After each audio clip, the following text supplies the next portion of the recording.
Hello viewers, నమస్తే.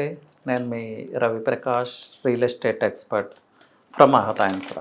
Hyderabad real estate గురించి, అలాగే ఏపీ అమరావతి రియల్ ఎస్టేట్ గురించి ఇన్ఫర్మేషన్ ఇస్తూ ఉన్నాను. సో రియల్ ఎస్టేట్లో ఎప్పుడూ కూడా ఇంపార్టెంట్ ఫ్యాక్టర్ ఏంటంటేనండి కనెక్టివిటీ, రోడ్ ఇన్ఫ్రాస్ట్రక్చర్. ల్యాండ్ ప్రైజెస్ని డిసైడ్ చేసే దానిలో రోడ్ ఇన్ఫ్రాస్ట్రక్చర్ ఎప్పుడు కూడా ముందుంటుంది. సో ఇప్పుడు అమరావతి, ద క్యాపిటల్ ఆఫ్ ఏపీకి న్యూ రోడ్ ఇన్ఫ్రాస్ట్రక్చర్ ఏమి రాబోతుందనేది ఇన్ డీటెయిల్ మీకు ఎక్స్ప్లెయిన్ చేస్తాను. ఆల్మోస్ట్ 7 న్యూ రోడ్ ప్రపోజల్స్ ఉన్నాయండి అమరావతికి. అంటే సెంట్రల్ గవర్నమెంట్ అప్రూవల్ ఇచ్చిన రోడ్స్ ఇవన్నీ కూడా. కొన్ని రోడ్స్ ఆల్రెడీ వర్క్ కూడా స్టార్ట్ అయి ఉంది. సో అవేంటనేది ఒకసారి మీకోసం. ఇది మీకు ధైర్యంగా అమరావతిలో రియల్ ఎస్టేట్ ఇన్వెస్ట్మెంట్ చేయడానికి, లేకపోతే ఆ ప్లేసెస్ని ఎక్కడ ఇన్వెస్ట్ చేస్తే బాగుంటుంది అనే ప్లేసెస్ని సెలెక్ట్ చేసుకోవటానికి మీకు యూజ్ అవుతుంది. సో ఫస్ట్ రోడ్ అండి, ఆల్రెడీ ఎగ్జిస్టింగ్ రోడ్డు ఉంది విజయవాడ టు హైదరాబాద్. ఇప్పుడు ఆ రోడ్ని, ఇది 300 కిలోమీటర్ స్ట్రెచ్. ఈ 300 కిలోమీటర్ స్ట్రెచ్ కూడా 6 లైన్ చేస్తూ ఉన్నారు. Already work is going on, work జరుగుతూ ఉంది. నెక్స్ట్ వచ్చి అమరావతికి విజయవాడకి వెస్ట్ బైపాస్ అండి, ఆల్మోస్ట్ కంప్లీట్ అయింది. ఒక 3 కిలోమీటర్స్ కృష్ణా రివర్ మీద బ్రిడ్జ్ పెండింగ్లో ఉంది. సో మ్యాటర్ ఆఫ్ 6 మంత్స్లో వెస్ట్ బైపాస్ అయితే ఫుల్ ప్లెడ్జ్డ్గా స్టార్ట్ అవుతుంది. ఈ వెస్ట్ బైపాస్కి అటాచ్డ్గా ఈస్ట్ బైపాస్, అంటే వెస్ట్ బైపాస్ ఎక్కడైతే ఎండ్ అవుతుందో గన్నవరం తర్వాత పెద్దౌటపల్లి సిద్ధార్థ మెడికల్ కాలేజ్ తర్వాత, అలాగే విజయవాడ గుంటూరు రోడ్డు తీసుకుంటే మంగళగిరి నియర్ చిన్న కాకాణి దగ్గర ఎండ్ అవుతుంది. సో ఈ 2 ఎండ్స్ని కనెక్ట్ చేస్తూ ఈస్ట్ బైపాస్ వస్తుంది. అమరావతికి విజయవాడకు కూడా ఇన్నర్ రింగ్ రోడ్ లాంటి స్ట్రక్చర్ దీనివల్ల ఫామ్ అవుతుంది. ఈస్ట్ బైపాస్కి కూడా సెంట్రల్ గవర్నమెంట్ అప్రూవల్ వచ్చింది. ల్యాండ్ ఎక్విజిషన్ స్టేజ్లో ఉంది.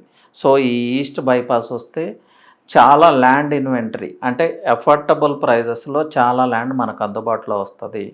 న్యూ వెంచర్స్ వస్తాయి, న్యూ రెసిడెన్షియల్ టౌన్షిప్స్ వస్తాయి, శాటిలైట్ టౌన్షిప్స్ వస్తాయి, కమర్షియల్ ఎస్టాబ్లిష్మెంట్స్ వస్తాయి. నెక్స్ట్ థర్డ్ రోడ్ వచ్చి న్యూ రోడ్ అండి, Hyderabad to Amaravati 200 kilometer new road ప్రపోజల్లో ఉంది. ఇది హైదరాబాద్ టు మేదరమెట్ల అంటే సత్యసాయి డిస్టిక్ దగ్గర కనెక్ట్ అవుతుంది. అక్కడి నుంచి 90 కిలోమీటర్ ఈ స్ట్రెచ్ ఆల్రెడీ ఉంది మేదరమెట్ల వరకు. సో దీన్ని కొంచెం రివోక్ చేయటం, అంటే కొంచెం పెద్ద రోడ్ చేయటం చేస్తారు. అక్కడి నుంచి 19 kilometre green field express way, ఎక్కడి నుంచి మేదరమెట్ల నుంచి డైరెక్ట్ క్యాపిటల్ సిటీ అమరావతికి గ్రీన్ ఫీల్డ్ ఎక్స్ప్రెస్ వే. దీనికి కూడా సెంట్రల్ గవర్నమెంట్ అప్రూవల్ వచ్చింది. అతి త్వరలోనే వర్క్ స్టార్ట్ అవబోతున్నాయి. చాలా క్రూషియల్ రోడ్ అండి. Next road Bengaluru Anantapur and Amaravati expressway. ఇది చాలా వరకు వర్క్ కంప్లీట్ చేసింది, బట్ మిడిల్లో ఇది కొంత చేంజెస్ గురవటం జరిగింది. అంటే ఈ హైవే అమరావతి నుంచి పాస్ అవ్వకుండా కొన్ని డిస్ట్రిక్ట్స్ని కలుపుతూ దాన్ని డైవర్ట్ చేయటం జరిగింది. సో ఇప్పుడు ఆ డైవర్ట్ చేసిన దాన్ని మార్చలేము కాబట్టి ఇప్పుడు ఎక్కడైతే డైవర్ట్ అయిందో బాపట్ల దగ్గర ముప్పవరం అనే విలేజ్ దగ్గర ఈ హైవేని డైవర్ట్ చేయటం జరిగింది. సో ఆ ముప్పవరం బాపట్ల నుంచి డైరెక్ట్ అమరావతి 6 లైన్ హైవేకి రీసెంట్గానే సెంట్రల్ గవర్నమెంట్ పర్మిట్ ఇవ్వటం జరిగింది. యాక్చువల్గా ఇది అమరావతికి రీచ్ అవ్వాల్సిన highway, but due to some reasons కొన్ని మార్పులు జరిగినాయి. బట్ అగైన్ ఆ బాపట్ల నుంచి డైరెక్ట్ అమరావతికి కనెక్ట్ చేయబోతున్నారు. సో బెంగళూరు నుంచి డైరెక్ట్ కనెక్టివిటీ అమరావతికి. మీ అందరికీ తెలిసిందే, Bengaluru and Anantapur industrial corridor, biggest industrial corridor. అక్కడ చాలా డెవలప్మెంట్స్ ప్రజెంట్ జరుగుతూ ఉన్నాయి. సో ఇది అమరావతి సిటీ గ్రోత్లో చాలా క్రూషియల్ రోల్ ఈ హైవేది. నెక్స్ట్ స్పీడ్ యాక్సిస్ రోడ్, మీ అందరికీ తెలిసిందే. స్పీడ్ యాక్సిస్ రోడ్ అంటే అమరావతి సిటీకి రాజమార్గం. చాలా వరకు కంప్లీట్ అయింది. అంటే వెంకటాయపాలెం నుంచి మందడం అనే విలేజ్ వరకు కంప్లీట్ అయింది. బట్ ఉండవల్లి పెనమాకలో కొన్ని ల్యాండ్ ఎక్విజిషన్ ప్రాబ్లమ్స్ వల్ల కొంత స్ట్రెచ్ పెండింగ్లో ఉంది. బట్ రీసెంట్గా ఉండవల్లి రైతులు అండ్ పెనమాక రైతుల కోసం ఈ స్పీడ్ యాక్సిస్ రోడ్ కోసం తమ ల్యాండ్స్ కొంత ఇవ్వటం జరిగింది. వెరీ రీసెంట్, అది న్యూస్లో కూడా వచ్చింది, మీరు అందరూ చెక్ చేయొచ్చు. సో ఈ స్పీడ్ యాక్సిస్ రోడ్ కూడా కంప్లీట్ అయితే, ఆ ఫ్లైఓవర్ ఫామ్ అవుతే మనం డైరెక్ట్ విజయవాడ గుంటూరు డిస్ట్రిక్ట్స్కి, అంటే ఎన్టీఆర్ కృష్ణా డిస్ట్రిక్ట్స్కి మిడిల్ ప్రాంతం వారధి కృష్ణా రివర్ మీద బ్రిడ్జ్ ఎక్కడైతే ఉందో అక్కడ ఈ సీడ్ యాక్సిస్ రోడ్ కనెక్ట్ అవుతుంది. అలాగే వెంకటాయపాలెం అనే విలేజ్ దగ్గర కృష్ణా రివర్ మీద ఆల్రెడీ నిర్మిస్తున్న బ్రిడ్జికి కనెక్ట్ అవుతుంది. సో విజయవాడ హైవే కనెక్ట్ అవుతుంది. సో స్పీడ్ యాక్సిస్ రోడ్ కూడా అతి త్వరలో కంప్లీట్ కాబోతుంది. రైతులు కూడా తమ ల్యాండ్స్ ఇవ్వడానికి ముందుకు వచ్చున్నారు. కొంత ల్యాండ్స్ ఆల్రెడీ ఇచ్చున్నారు. ఇది 10 days బ్యాకే జరిగింది. నెక్స్ట్ అండి, లాస్ట్ రోడ్. ఇవి సెట్ ఆఫ్ రోడ్స్ అనొచ్చు వీటిని.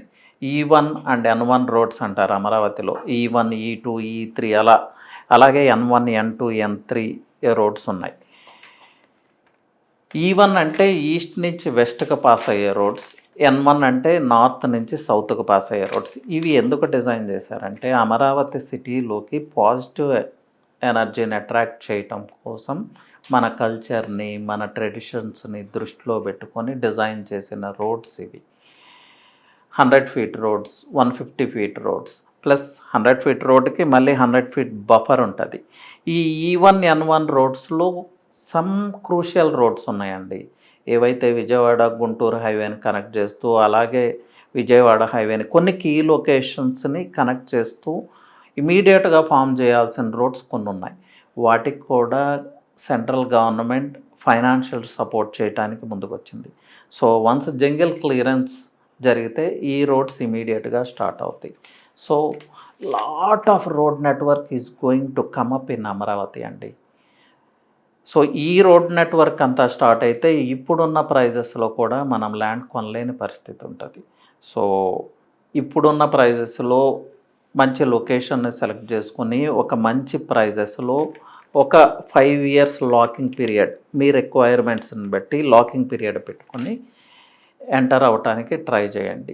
మీరు ఇన్ కేస్ ఎగ్జిట్ అవ్వాలనుకుంటే వన్స్ ఈ రోడ్ స్టార్ట్ అయితే ప్రైజెస్ గ్రో అవుతాయి, మీరు ఎగ్జిట్ కూడా అవ్వచ్చు. సో వీటి గురించి, వీటి రిలేటెడ్ ఇన్ఫర్మేషన్, లేకపోతే అమరావతిలో రియల్ ఎస్టేట్ ఇన్వెస్ట్మెంట్ గురించి ఎలాంటి ఇన్ఫర్మేషన్, ఎలాంటి గైడెన్స్, ఎలాంటి అడ్వైస్, అలాగే ఎలాంటి హ్యూమన్ రిసోర్సెస్ కావాలన్నా you can directly call me అండి. నా నెంబర్ వచ్చి 9133728888. సో ఈ సర్వీసెస్ని అయితే మీ అందరూ వినియోగించుకుంటారని ఆశిస్తూ ఆల్ ది బెస్ట్ అండి. Thank you.